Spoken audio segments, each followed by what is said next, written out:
So I know we're creating various collaborations and products to make it easy for people to read or listen to or have as a tutorial. But it's really designed to be non-complicated. You don't have to focus on your diaphragm.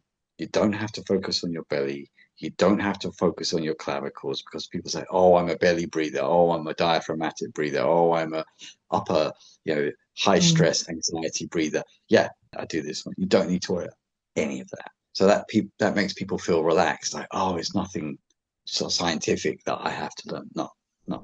Welcome to the Two Curious MD podcast. I'm Dr. Alya Ahmad. And I'm Dr. Simi Rahman. In this podcast, we are asking the unasked questions.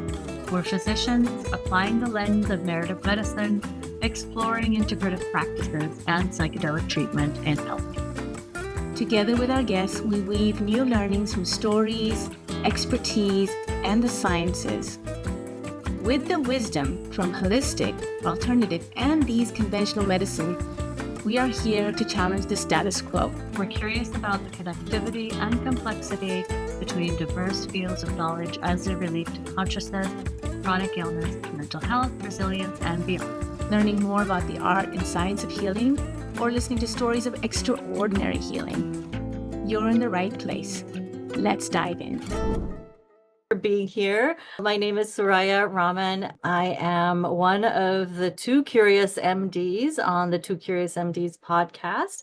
My partner Alya Ahmad is not here with me today, but I'm joined by Raj Khedun from London, UK, who is an inspired manager at Keep Fit Kingdom, which has a mission to help 1 billion people reach 100 years happily and to realize the healthiest version of themselves. He's an avid well-being and transformation coach, having specialized in relationship coaching for 15 years, the inventor of the 3-3 Metaverse breathing method, part of the 7 Minutes to Bliss program, which dramatically reduces stress and anxiety within 1 to 3 minutes and is proving to be highly effective in healing insomnia. I can attest to this. His infectious energy uplifts anyone because he's excited to make a positive difference while helping people fulfill their potentials and make dreams happen. I am just so thrilled to have you on the Two Curious MDs podcast. Thank you so much for being here. Absolutely. Thank you so much. I'm looking forward to hear what comes out of this. So thank you so much. Wonderful, wonderful. And I know it's kind of late for you in the UK, so we are doing this kind of transatlantic here. So let's just, right? Like, I mean, interestingly enough, I mean, I do coaching with Los Angeles, and they're 8 hours, behind us. So sometimes I'm up 2, 3, 4 o'clock in the morning doing sessions. So, using the 3-3 method, I'm sure, to cure that insomnia. So do you want to just jump right in? Yeah, I mean, Yeah. sure. Would you like to know a bit of background, or what would be your Yeah, preferred? what brought you to the journey that led you to the 3-3 breathing method? Like where did you, yeah. Okay, so well, I'll take you back to when I was a kid to give you a bit of a genesis backstory. It'll give some context there. When I was 3 years old, my mother took me for the first time to nursery, and in the library there were two things I did, and I don't know why. It was just so instinctual. What I did, I took two books off the shelf. One was about dinosaurs, and one was about planets. And for whatever, I didn't touch Thomas the Tank Engine. I didn't touch, the Mr. Greedy, Mr. Happy, all those books. I didn't touch that.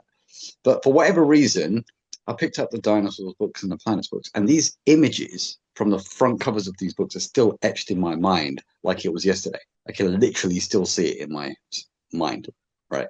So what I noticed is that these themes would accompany me throughout my entire life. Dinosaurs for evolution, in terms of how do species evolve and move from being a basic type of creature and then to become more and more intelligent and then have a more expanded brain and then what happened, what's this, how is this happening? It's just so curious and fascinating to me, right? And I think most kids, they have this fascination with dinosaurs.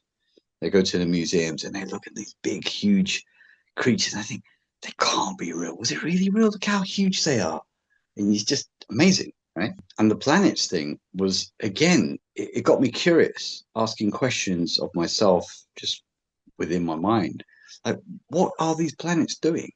Like you've got Jupiter, you've got Saturn, looks beautiful with rings around it. You've got Mercury right next to the sun, takes 88 days to go around it once. You've got Mars, right? And they've got the satellites on their probes looking at the surface and moving all around. They have had for over a decade, and they still haven't found anything on there, right? No water, no plants, nothing, just rock. And I'm thinking to myself, why is an empty planet? What is an empty planet doing in the solar system? There must be a reason for it. Like what? I can't see nothing there physically with these eyes, but what is going on? So these kinds of questions were on my mind for years and years and years. And actually, those ideas served me even better than my education did. So there's a bit of a backstory. Yeah. I love that. I have a love for libraries that I cannot. So I'm just, as you're talking, I am just imagining that when you enter that library, right, and you like have this confrontation with all the possible things, like you said, it could have been Thomas the Tank Engine, it could have been the Greedy Smile. I remember those, by the way. We grew up on some of the same stuff. Yeah, exactly. But what got you curious? And you mentioned that word curious. And I think that's really like a kid with unlimited possibilities. That's just free flowing curiosity. And it's like you're not directing it, it's taking you, right? Something is pulling you and you're responding to it. As kids, we have so little barriers to that, right? So even just the ability to pay attention to what is it that you pay attention to and why reveals you to yourself. It's like, yeah, Raj, come on over. You're a guy who really is going to be interested in these ideas. We're pulling bones out of the ground and they're telling us a story. And this is a wild story, which any kid looking would be like, there are no dinosaurs right now. You're telling me they're all gone? So just that the ability to follow those ideas down and really connecting with yourself in that way, we discover, right, through the things that attract us. That's beautiful. So tell me how that kind of evolved into the breathing method. Like that's right there. So I'm fascinating. It is. I mean, I'm even fascinated by it because I can't believe what's happening sometimes. You know, when you look at your hand and you think, how did I get here? Like, how was this made? I know I didn't make my heart, I didn't make my lungs, I didn't make my hands. How do I happen to have these things? It's a kind of surreal, sublime, and sometimes, you know, transcendent feeling you have that there's a higher intelligence governing all this. What is that? I want to know, right? So in terms of the breathing, this is fascinating because the more you study yoga, meditation, and you realize that there are masters who have transcended the 3D world and they've gone way beyond the physical. And there was, for me, it was like, okay, I study yoga, I study, you know, the physical postures, hatha yoga, downward dog, upward dog, surya, sun salutation, all those things. And they're good for mobility, for strength and maintaining your posture and everything. But then I realized that there's something else hidden that you can't see, right, in the atmosphere. And we're given to think, and I thought I was also stuck in that matrix as well, where it's oxygen, nitrogen, hydrogen, whatever. But then I realized, hang on a minute, there's much more to it than that. There's much more to it than that. Because when I started doing breathing practices, I started to get all kinds of data and information that I never had before. And I said, hang on, so people are receiving information and data through what?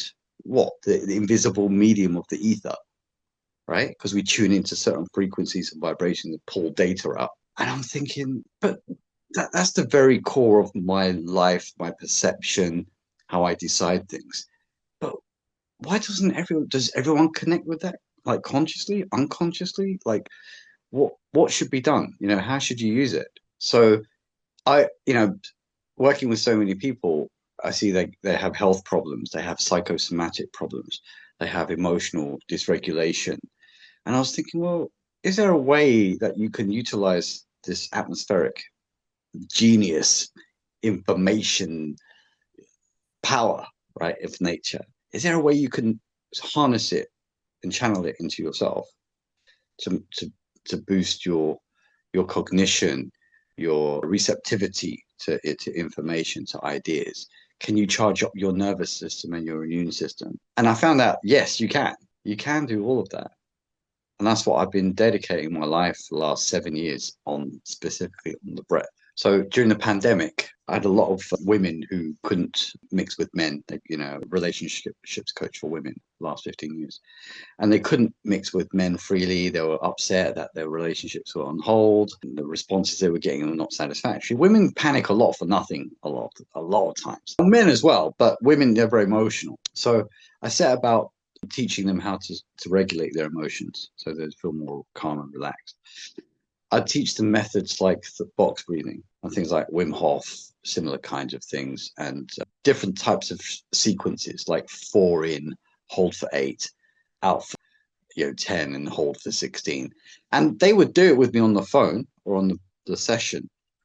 But then when they would go back in their own world, in their own space, and they would come across these problems again, they'd start panicking and getting flustered. And I'll have the next session with them on the phone. Did you do the method? Oh, no, I forgot. It's not part of my lifestyle.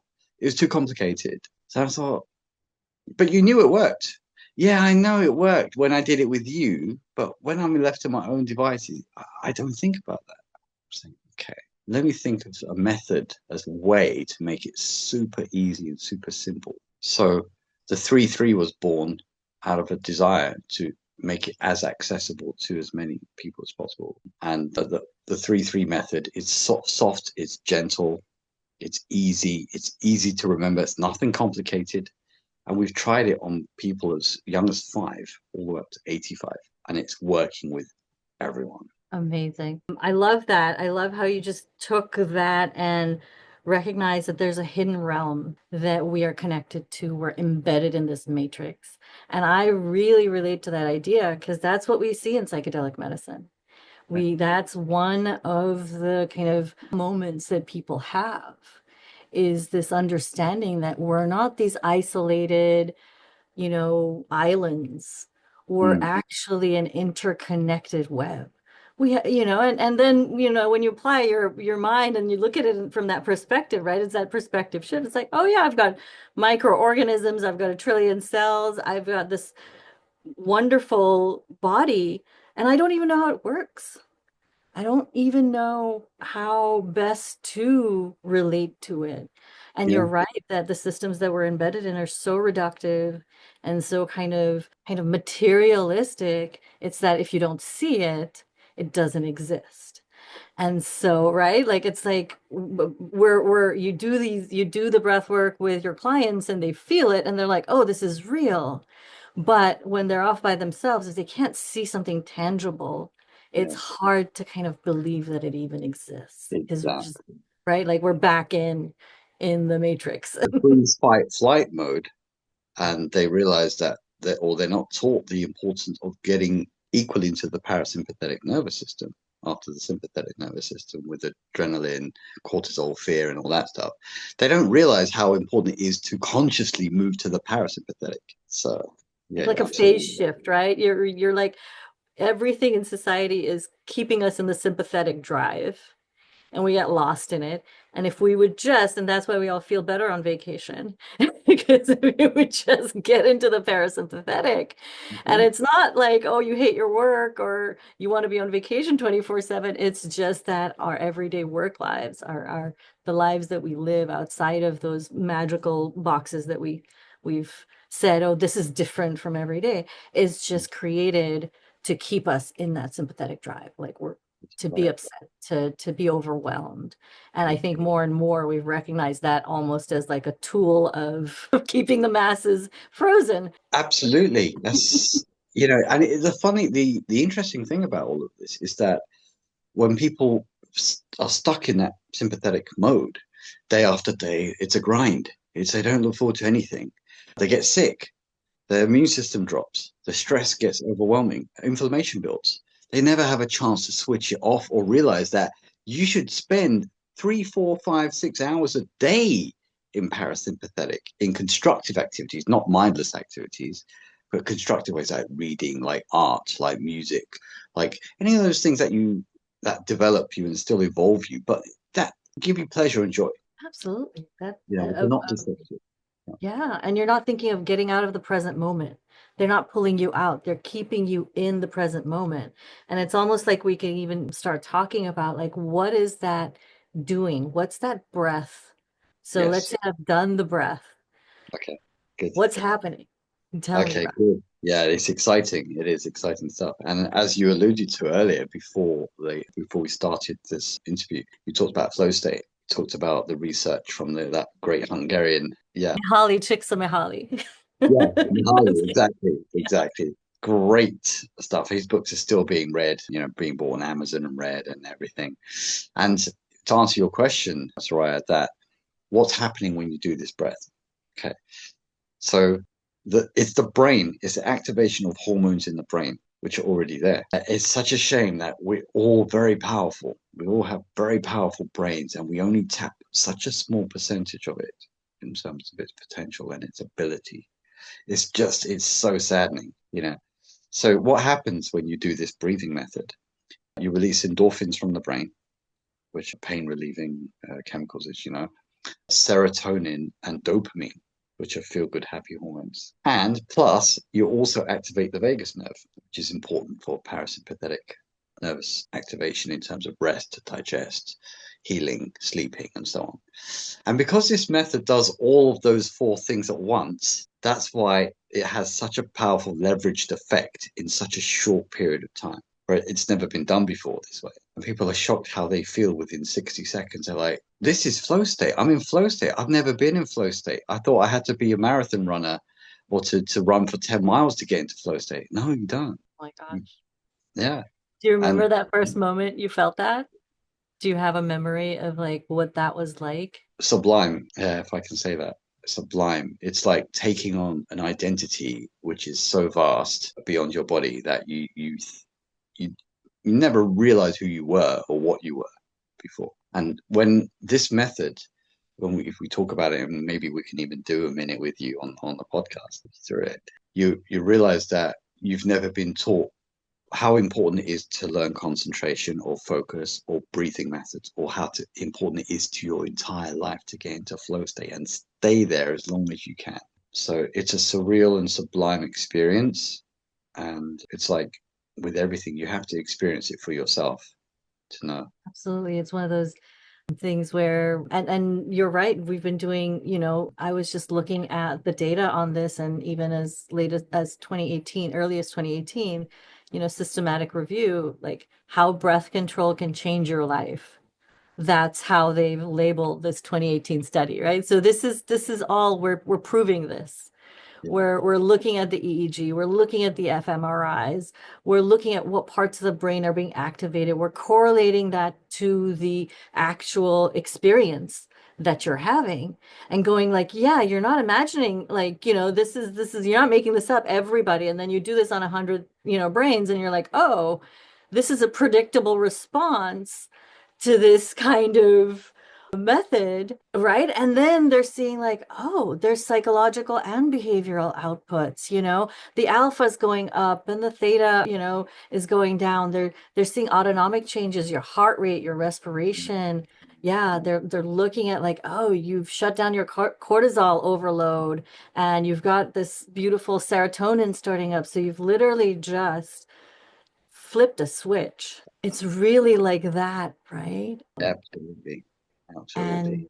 and it's possible. We're even still now having to convince people that it's possible even after they've felt it in their own bodies. It's like, do you It's because, remember yeah, it's because, the amazing thing is because it's so not part of the narrative in society, they don't have anything to relate it to because they've never felt that before. So it's difficult for them to connect and contextualize where this fits because it's that? completely And unique. absolutely. And let's also, bring two things to the fore, which is nowadays in 2025, we've been taught, we've been kind of led down to the evolutionary kind of place where if Mm, something doesn't cost money, it mm, must not be real, right? If that's it's not right. a product outside of myself, if it's not surgery, if it's not like something massive, we devalue things that are maybe a little too accessible Oh, it's Right. the breath. It's the breath. It's just my breath. It's like, what? Breath? Like, you think that. And then I have to say, we come from the South Asian heritage that explored all of this Yeah. and wrote it down and blended it with Sanskrit, with an entire philosophy of being and technology, which is an oral tradition. And we know that those things are Right. also part of it, like music and sound Absolutely. and math and geometry and all of that, and connected to in the body. So it's like the only place you got to go is to access it in your body. You don't need a yoga mat. You don't need anything else. You need only just this that you That's right. already have. Yeah. And they Like, need an eccentric like you to explain it to them. right, right. They knew it. That was like, imagine that, right? Like a society walking around, which is where I think, I always want to pause and give gratitude to our ancestors for, wow. Like, I mean, to be one of the great cultures of human history, to actually think about, put so much attention and care to human flourishing, and to really recognize that that's possible, that there's some, I mean, I think about a society that systematically had to figure this out without all the tools and tricks and things that we have right now, right? Right. And to communicate it and to encode it and to transmit it across thousands of years in a way that's lasted. That's right. Like, we're not doing any of that right now. Through the discussions that we're having, and helping people to experience this, people like yourself and if I may say so myself as well, like blending these ideas together and then putting out there in the public. And even if the way people want to consume it is via products like apps like Calm, the Calm app or the Headspace app or whichever, I mean that's okay as well. But I'll tell you something really interesting. When we spoke to Novartis, the medical company, they they're very keen on learning. Certain people are very keen on learning about mindset because they always want to be at the cutting edge of technology, neurotechnology. It's like a new kind of, and they're like, I did the Andrew Huberman things, the sleep without, the rest without sleep meditations, did Wim Hof, and when they compared out the 3-3, they were like, this is so much easier and it's more effective, and wow, like you know so the point is that we're all human beings. We're all human beings. And I always like to see the connectivity and the relationship between people rather than be disparate and separate and divisive. Unity That's what we're is getting key. at, right? Yeah. That's where we're at right now, is that there's so many things that want to separate us. And here is something that's holistic, meaning comprising the whole, right? And maybe we can lead into the discussion or just a demonstration, because one of the ways in which I, as a psychedelic practitioner, am trained in these states is to actually participate in holotropic breath work, Yes. which is a certain kind, also, using the breath to induce an altered state of consciousness or a non-ordinary state of consciousness. And I can totally attest to, like, a room full of, these are professionals. So in a training that have been professionals, people who've been in healing for so long, have seen all Mm, kinds of things, right? And all of us have our little skeptical brain. It's like, what? It's not going to be anything, you know? And like 3 hours later, to kind of see what the conversation has turned to, which yeah. is like, oh my God, Yeah. what just happened? Because Yeah. not only did I go into, an altered state, but what was coming through? What is coming Mm, through is what you're talking about. Is right. there's this, we become more aligned, Yes. right? It's like we're kind of radios, and we're on the wrong, our dial's on the wrong place, Yeah. Yeah. frequency. We dial it in, and you're like, wait a second, I can hear what the universe has to say to me in a way that I otherwise don't have access to. And it cuts away that idea that I'm lonely, Right. that I'm just off Wow. by myself here. I'm actually not. I'm kind of like embedded, right? It's just, it's this fascinating place. So maybe we can kind of connect over that. And Yeah, absolutely. Happy to do a quick, sort of demonstration and see, Yeah. and you react to it. So your peers, your doctor peers who are, in the conventional space of healing and so on, do they feel like you're too much for them? Like your paradigm is way too vast, they can't quite connect with you. How does that go socially with you? I'm just curious about that. Very true, right? Because Yeah. all about 'Cause your I get the context. same thing. I get the same thing. You get the So, same thing. birds of a feather flock together, right? So Yeah. how do you navigate that? So true, so true.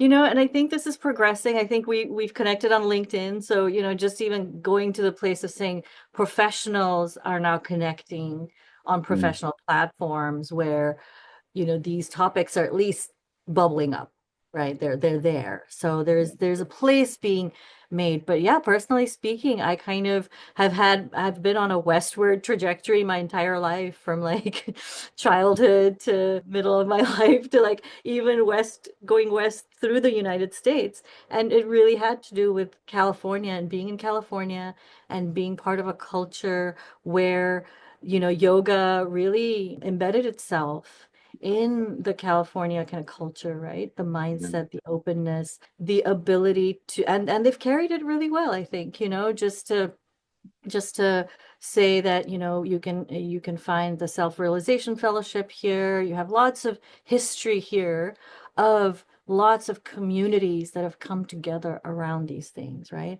And then you talk about the psychedelics are another thing which I think has led to a lot more cognitive openness. I mean, it's an open secret that Silicon Valley and some of the big, kind of discoveries that we're making are really being supported by psychedelics, that are by rampant psychedelic use in Silicon Valley, So there is this kind of understanding that how do you, I mean, just even think about where we're going with AI and the math and like just quantum physics. It's like, how do you even understand those without an understanding of this, right? So I yes, think, exactly. right, there's like we've come full circle to where our Agree. science has gotten to the place where it's like, yeah, there's spooky action at a distance.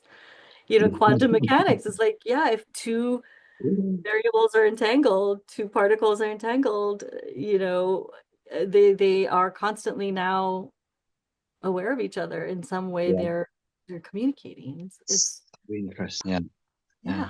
So I think the world is moving that way, and some faster than others is what I want to say, but it is going rapidly. And I think it's really growing in our younger cohort, in our younger generations who are, really having to contend with this idea that you and I didn't really have this when we were growing up, probably, of like the cell phone and how powerful a device it is and how perfectly it's aligned to take my attention. And isn't this technology that we're talking about really redeveloping your own relationship to your own attention? yes, I get to decide. yes, yes. Nobody else. And so I think this generation is going to have a huge backlash because they are recognizing that, yeah, we give away a lot when we give away our attention. I don't think we realize how much we're giving away. Amazing, amazing. It's again, you have some feelings at certain points of life where you connect with certain people, and you're thinking, is this a clone of me? Like this is what I talk about all day, every day, and they're saying the same thing. This is crazy, right? And this is the first time we connected on a This is call. So literally our first conversation, it's Raj. mind blowing, isn't it? It's just crazy. You find your It is. tribe through Yes, frequency and vibration, not necessarily where you're born or the family you're born in, but the people that resonate at your frequency. I agree. I agree. And And we're doing that. We're absolutely in the process of doing that. I found Alia. Alia and I found each other kind of through a similar thing. It was like we are so similar that when we tracked back our life to medical school, we had Mhm. actually been in the same place at the same time. And then we're both pediatricians, pediatric hospitalists, did narrative medicine, got involved in medical education. We were like looking at each other going, and our first conversation was just like this mic drop moment of like, what's happening here? There's you exist, you're out there. And that brings so much like beauty and joy to the, Incredible. So are you both on the same kind of holotropic and mind expanding sort of yeah, we awareness? both have the same kind of practice of psychedelic medicine. She just jumped in a year before I did. And so we're and it's rare to find pediatricians, and we're also from the same part of the world. And, we kind of started this podcast going, there is something here, Yeah. From our Western trained physician, science-based, she even did a degree in engineering, like there is something really concrete here, and people need to be aware of it. People Yeah. need to own it and learn about it. And so even just recognizing, and when we talked about this, is like physicians are recognizing, and all of us in science are recognizing, is that our pace of discovery has grown so much that we need to update this. We need to update our operating system.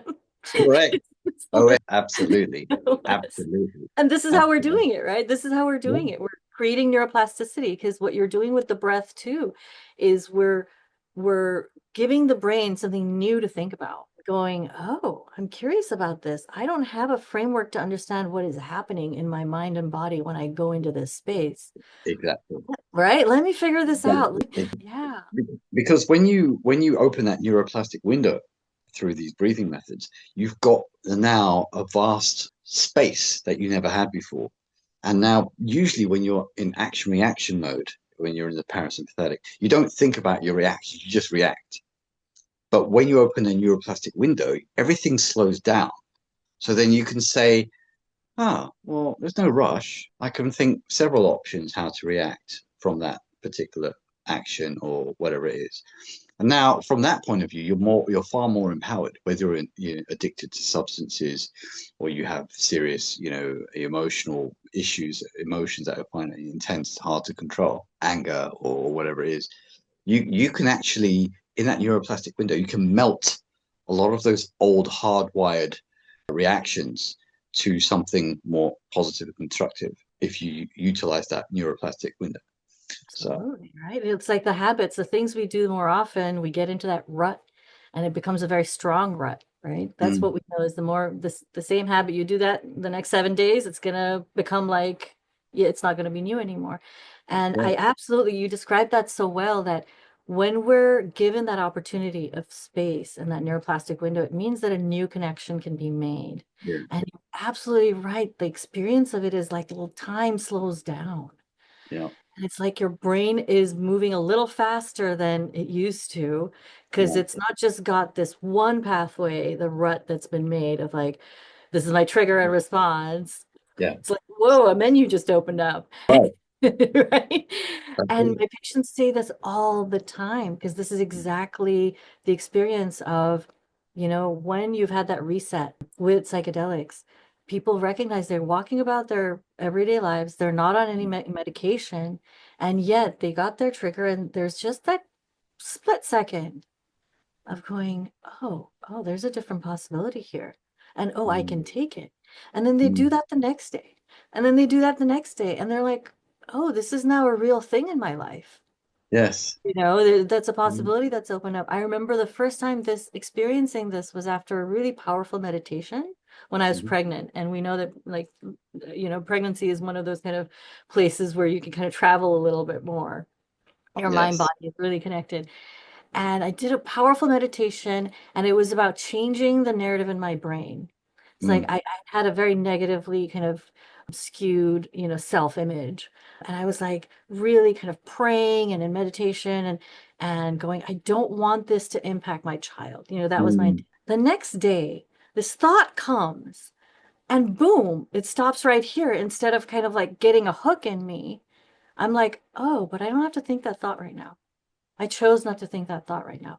I mm, choose not to think that thought right now. mm. And in that space opened up. Wow. So I remember that was just, and I put it together way later of what really happened. I didn't know what I was doing. I was just kind of like in a state. But to even recognize that, yeah, our bodies, especially female bodies, it's really interesting you say that you've worked with a lot of women, because our emotions are openings, right? Our Mm, emotions are information. That's that's kind right. of what we also think about. It's like, oh, what's that emotion telling you? Oh, you're more open to that, you Yeah. know. Yeah. Well, let's direct attention to that. What's that asking you? How does it want you to show up? So yeah. Absolutely. Yeah. Brilliant. What we can do, I mean, we can go through the method and then we'll have a good time to sort of debrief and kind of sense how you're reacting to it and how you're processing it. I think that'd be interesting. That'd be great. Thank you. That's all right. I'll talk you through it briefly. So first we check the nostril flow. So we block the right nostril and breathe out the left once, and then we block the left nostril and breathe out the right once, and get a sense if they're balanced or if one is more open than the other. What's yours right now? It's 50-50 or is it 60-40 or? It's a little more closed on the left. Okay, so would you say 40-60 then, roughly? Yeah, roughly. And on a scale of 1 to 10, Never even noticed. yeah, it's interesting, isn't it? The nasal flows in yoga, so interesting. On a scale of 1 to 10, where 1 is you don't feel that great and 10 is you feel amazing, where would you say you sit on that scale then, roughly? We're in the middle of a wonderful conversation, so I'm feeling really good. Yeah, like 8, 9. Awesome. Really good. Yeah, awesome. Okay. So this method is very gentle. It's very soft. It's designed to be as accessible to as many human beings as possible. So I know we're creating various collaborations and products to make it easy for people to read or listen to or have as a tutorial.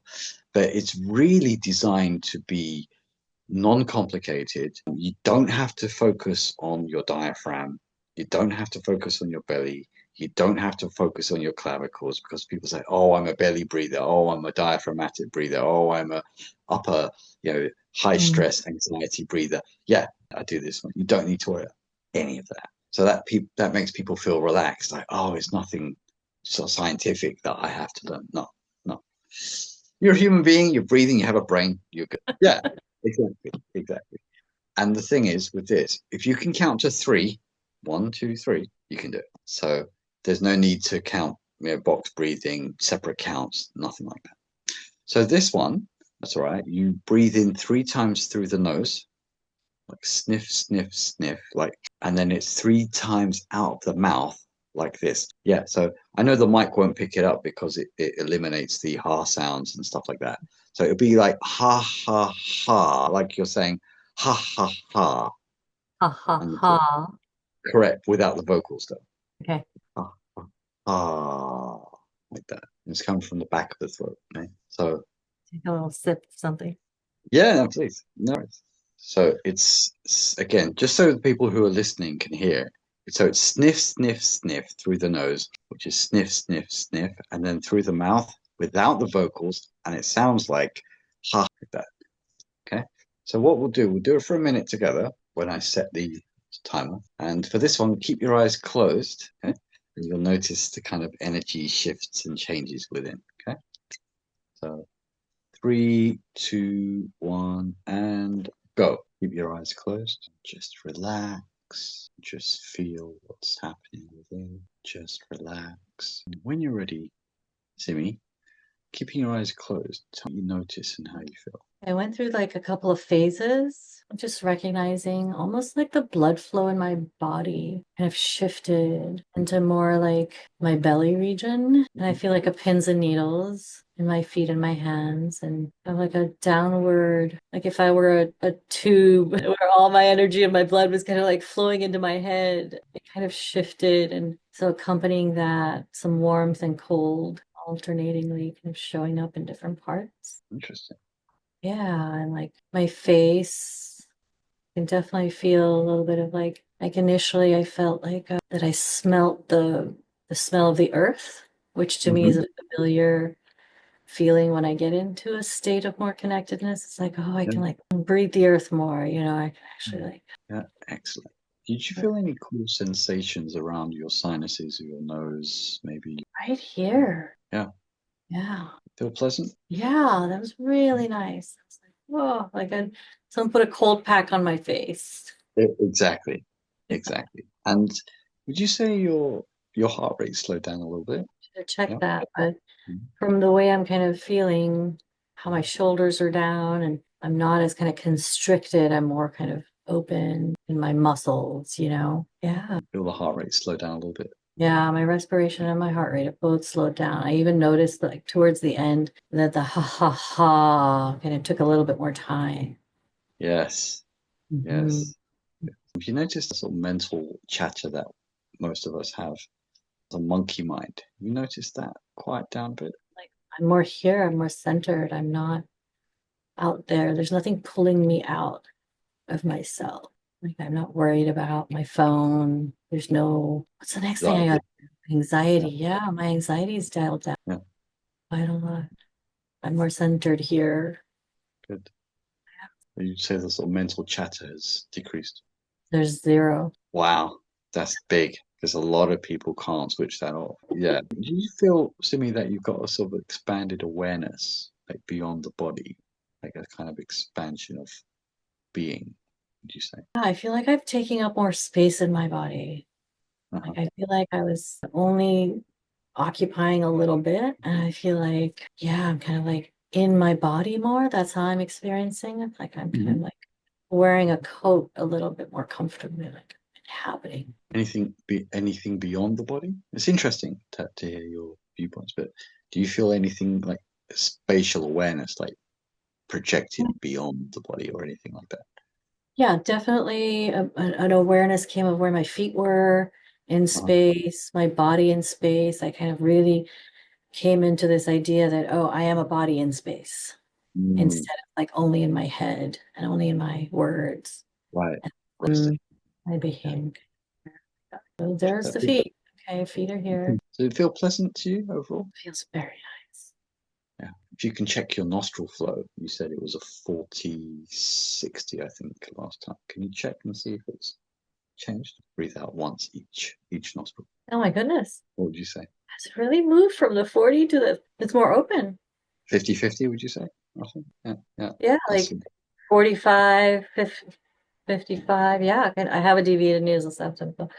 So, but yeah, wow. Okay. Okay. Ooh. It works really well with children who have a lot of mucus and catarrh around that area, because it helps to reduce the amount of the mucus buildup quickly. Okay, now on a scale of 1 to 10, Simi, how surprised are you at how quickly this worked? On a scale of 1 to 10. Pretty surprised. Like it's amazing, right? It's like there's that moment of like, oh, something is happening. Let me pay attention to that. Yeah. And as soon as I did, I started noticing, and oh my gosh, I'm in a different place than where I was when I started. I'm truly in my body more, and I'm in my body in a different way, and I'm breathing in a different way. I like more focused in on the sensations and aware of the pleasantness of being here. Where before I was feeling a little bit of pre-lunch hunger. That's kind of also, so I'm really surprised. Like now that I'm kind of taking stock, like I did not expect, and sometimes it's hard to know where I'm going to go in the mind or the body, but it was nice to like drop into. Yeah. So on a scale of 1 to 10, where would you say roughly how surprised you are? Oh goodness. Yeah, like a 9. Like a 9. Yeah, like blown away. Yeah. If you imagine you just did this for 60 seconds. If you did this for 2 or 3 minutes, the effect will compound. How do you think you would feel then? Oh my gosh, like a mush puddle somewhere. Just really in myself. Oh my gosh, I want to do this before I start journaling in the morning. Yes. Or like just like, oh, I'm really upset by the news and I've taken in as much as I can and I need to get out of this state that I'm feeling right now because this is ick. Yeah, my gosh. How many minutes do I have to? It's a flow state. It's a flow state because I can really connect with like, I mean, even our conversation was kind of like we prepped it really well. So I feel like I did a whole 3 minutes here probably. And I'm already primed. But yeah, I'm really kind of seeing the uses of this. And see, now I'm like, now I'm back into starting to kind of come back to that other state that I was in before. And I can feel that kind of like a little bit of reflux, a little burning in my chest before. That's just crept back in as I'm kind of getting back into my brain, because now that my brain is working more and I'm back in our podcast, the blood flow is again shifting, right? Yeah. Right. So interesting. Yeah. So 3 minutes, 5 minutes, 7 minutes, when you do this, you prolong that flow effect. And if you do it for 7 minutes 3 times a day, you'll be in flow all day. And you're gonna have a successful podcast. Put that attention. we had a woman from Dublin, business lawyer, very, very high level, high business, lots of stress. And she said to me, what happened? I did this method for 3 minutes before these meetings. Everybody, all the noise stops, all my inner resistance melts away. Everyone's nodding their head. Yes, in agreement. Yes, yes, yes. But I didn't do anything. And she says, what is happening? I said, what happens is when you get into flow, you remove all negative static, and people sense in feeling, intuitively that you are feeling great. And when you feel great, the energy conveys and they just tend to flow with you and agree with you. That's what's happening. So cool. Yeah. And this is making total sense to me from what we're learning about all these, kind of studies that we're doing now in group psychedelic journeys, right? So when we actually get into a mind state like this, like we could do the study tomorrow. There's the EEG available. You can put on the cap, you put a whole bunch of people and really recognize like, oh, we've just changed what is in between us. Yeah. This intersubjective space between two humans and a human and a bunch of other humans, and how we've changed the nature of that is immediate, it's impactful, it's energetic, it's without words. You've just done it with just creating the conditions in your body to Right. tune in. That's right. Right. And then those bodies have kind of picked up on that subconsciously. They're not doing this consciously. Correct. Correct. And it's replicable. Every single time you do it, it works every single time. My gosh, because then subconsciously they don't even know that they're connecting with you on that level, and how the flow of ideas and how, right, we're transmitting what we're all kind of hoping to hear in these groups, right? We all get into meetings hoping to get to agreement, where we're like, oh, I want these people to be convinced by what I see as my vision. However, our mind and our preconceived notions and our judgments are getting in, and we're cut off to the information down here. So we've just only been using a subpar channel of communication. And now here we are going, oh, there's a whole other channel we haven't even been communicating on. I have a Exactly. theory that this is how mobs form.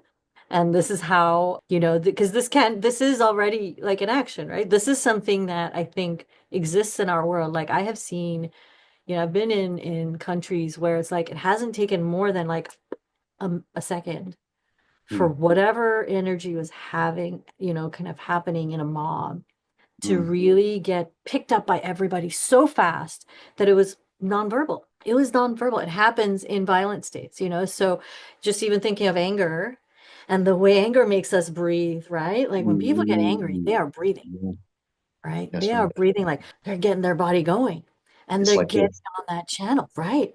Yeah. So they're getting on a different channel and they're Right. connecting on a different channel. And I really think that's one of the things is that we're unconsciously able to connect with people in these states, but how wonderful it is that we can get into these states for peace, for communication, for Ab- collaboration. Absolutely. Because when you think about it, what you're saying makes, again, great, adding to my stock of knowledge as well. Because when we're in rhythm, the breathing goes like this now. It's a soft, gentle rhythm rather than erratic like this, where it's illogical and it becomes unpleasant. It's more regulated and gentle and smooth. And your heart rate, your inner organs also feel at rest, at peace. They're optimized, they're functioning well, you're digesting food well, you feel good. And I think, All the pressures have changed, and even like blood flow to the side of your brain and to mm, the networks of your brain. Like we are talking about down to that level, yeah, right? Because we know yogis who can do breath methods and sit in frozen cold with absolutely no clothes on for hours and hours and hours, not freeze. They're doing something. yes, absolutely. They're Absolutely. controlling their mind body to such an extent where they're not freezing to death. So it's possible with training to even get to that level, and that's that mastery.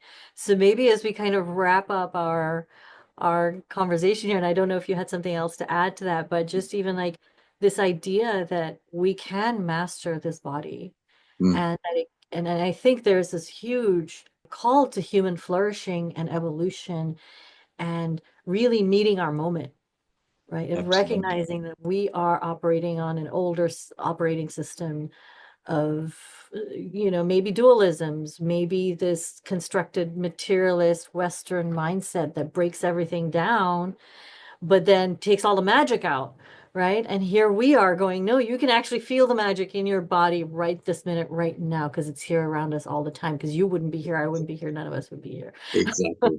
Exactly. So well said. And I think, as you alluded to with you could do it tomorrow, these tests and so on. I will say let's do it, because then we can show people that this is real and you can feel this for yourself and go teach it. We can go promote it to a corporate, so many organizations that are stressed out that we could help. Even reconciling relationship problems between husband and wife or partners, and they got kids. I feel sorry for the children if they have to bear the brunt of conflict, which should easily be resolved. Exactly. So It gets many. us out of that fighting mode and gets us into at least, I mean, anytime I want to have a really difficult conversation with somebody, I do want to make sure that they're ready to receive it or coming from their best place. And I want to make sure I'm coming from my best place, right? And what an effective tool to make sure that we know, one, we can get there, we can do that together. And if we can at least communicate from that place, most people can resolve most conflicts from that. Just like, yeah, what you're saying. Yeah, do you hear me? Yeah, I can hear you because the chatter in my mind is gone down. Exactly. So you don't have that alter ego, that kind of monkey mind trying to jeopardize what you're trying to achieve together as a team or a group or partners. Well, So holding on to that story, right? Holding on to that horrible story. And that's where narrative medicine, I think social justice and all of that come in, which is just like we've been sold a story yeah, about ourselves, which is sin and redemption. We're bad, we got to fight our worst selves, blah, blah, blah. And it's like been created into this kind of matrix where we're always looking for the wrong in somebody because they wronged us and I'm perfect, because there's always this dualism. And it's like, we're all flawed. Nobody's perfect here. yeah, But even yeah. in that, we can get to a solution here between the two of us that at least appeals to our higher selves, to our better selves.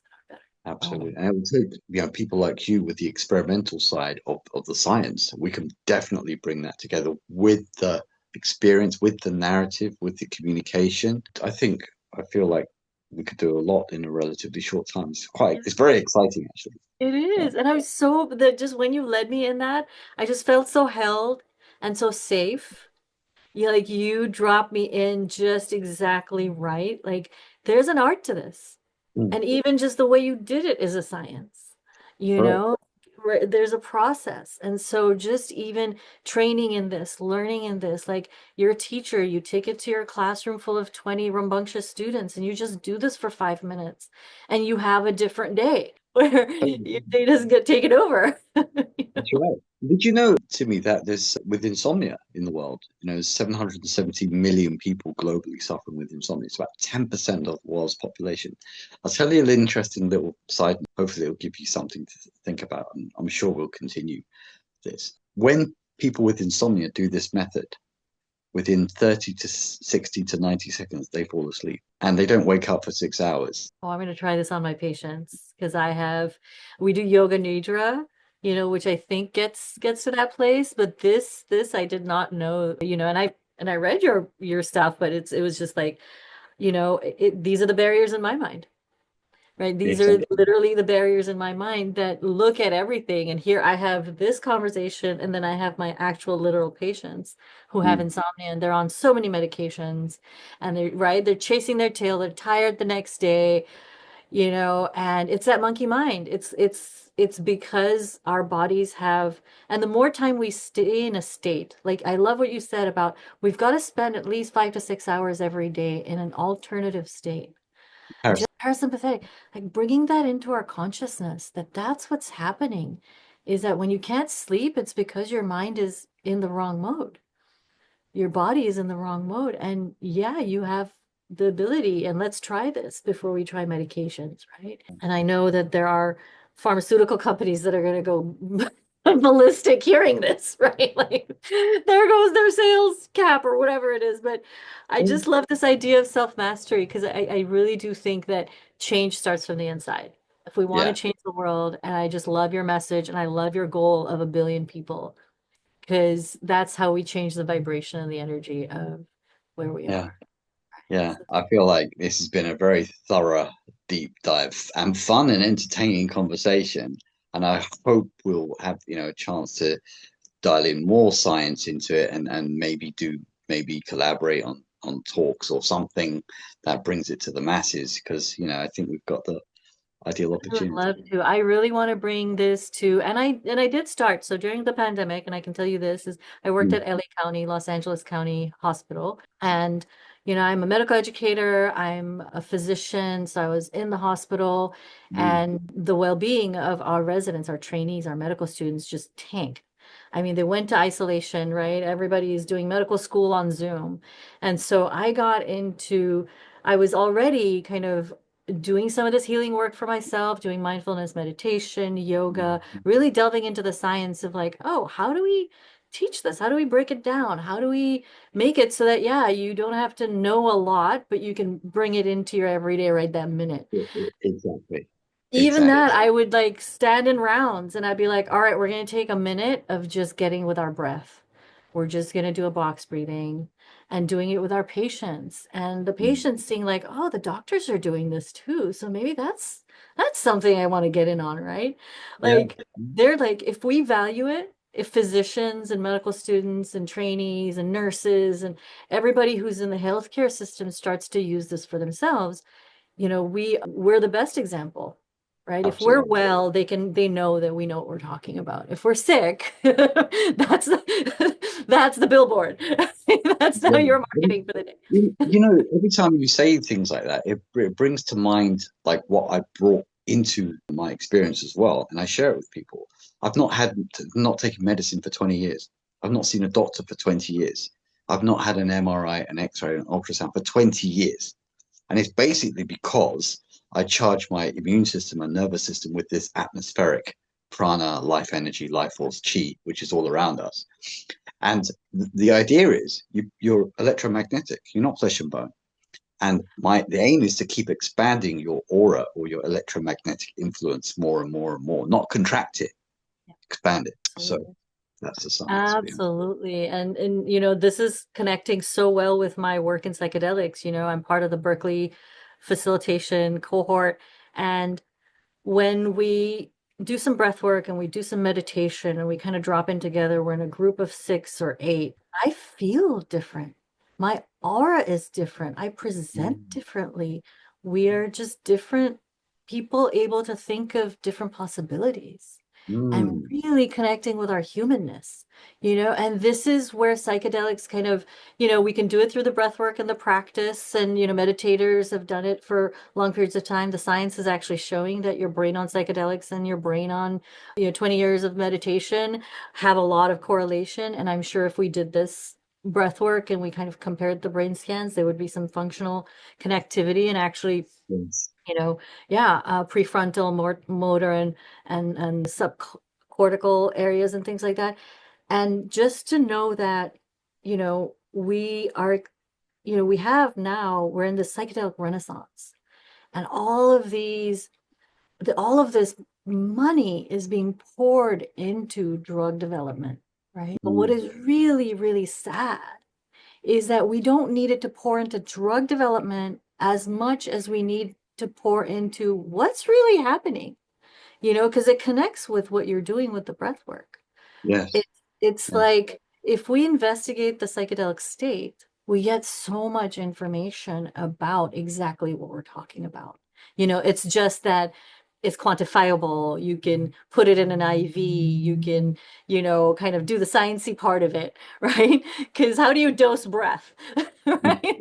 How do you compare what's happening in Yeah. somebody's body, like, our bodies are all different. We're all reacting differently to breath. Mm, But mm, mm. I do believe that there is a thing happening here in human consciousness where we're ready to evolve. And I do believe that in some ways the psychedelic renaissance is responding to that and being fed by people's need to kind of experience what it's like to transcend this duality and connect with prana. Because I'll Yeah. tell you, in psychedelic journeys, people are open in that same way. And ketamine actually makes the breath a regular kind of increases the rate of, Really? yeah, and nobody has investigated this to see if there's a component of that too, right? That it's not just the ketamine molecule, it's actually the way it's making people breathe. Yeah. So it upregulates your breathing, and you breathe deeper, and you really breathe in better than you ordinarily do. And so we do a lot of the prep work with some breath and okay, and they're in the ketamine, and then they start to feel the prana in their bodies. And it's stuck in where they had their trauma, or, kind of it really maps very well onto the chakra system. It Right. maps really well into the somatic experience. It's like, oh, what is Mm. that? Oh, your emotional experience of that trauma is stuck here in your shoulder. Let's put some pressure on that. And what happens? And you release it. You release the story, you release the energy, and that story and energy has less of a hold on you. I Yes, really believe that that's how it works in trauma. absolutely. If we Yeah, one can, of the stuff that we trained in Oracle, they experimented with a lot of psychedelics, and they said on the podcast, actually, they said this live. They said, "Oh, I did this method with you, the 3-3. It felt like I'm on psychedelics." So again, as you're saying, the correlation between these things are very close, and they're fascinating to very discover. close. Yeah, and I love that we're thinking about it from the perspective of human flourishing and education and learning, and Mm. really kind of bringing back the sovereignty, right? Yes. Like giving away our power so much to all these institutions, and we're recognizing that no, it's time to reconnect with that power inside. So I've Absolutely. just been so thrilled to connect with you, Raj, on this conversation. Like we talked dinosaurs and we talked the planets. We did everything. And everything in between. It's been amazing. I didn't expect it to be such a, full on dialogue, and it's been so entertaining. I didn't even look at the time because it was so engaging. But that's amazing. Thank you so much for bringing everything to bear. And I'm sure we're going to have more discussions. I'm already having lots of ideas of what we could do next. So So excited. Thank you so much. Keep Fit Kid Kingdom and Raj Khedun from the UK, no less. I know it's past midnight for you, so I'm going to let you go. Thank you so much for this conversation, and I look forward to our next time. no worries. Take care. Thank you so much. Thanks for joining us on the Too Curious MD podcast. We hope today's episode inspired you to ask new questions and explore fresh perspectives. We challenge you to ask us those unasked questions that you're curious about in your medical practice, condition, health, and wellness. If you enjoyed the podcast, don't forget to subscribe, share it with somebody just as curious, and leave us a review. It helps us keep the curiosity alive. Post or comment with a question or curious inquiry that you have and seek to explore or learn with us. Stay curious, and we'll see you next time.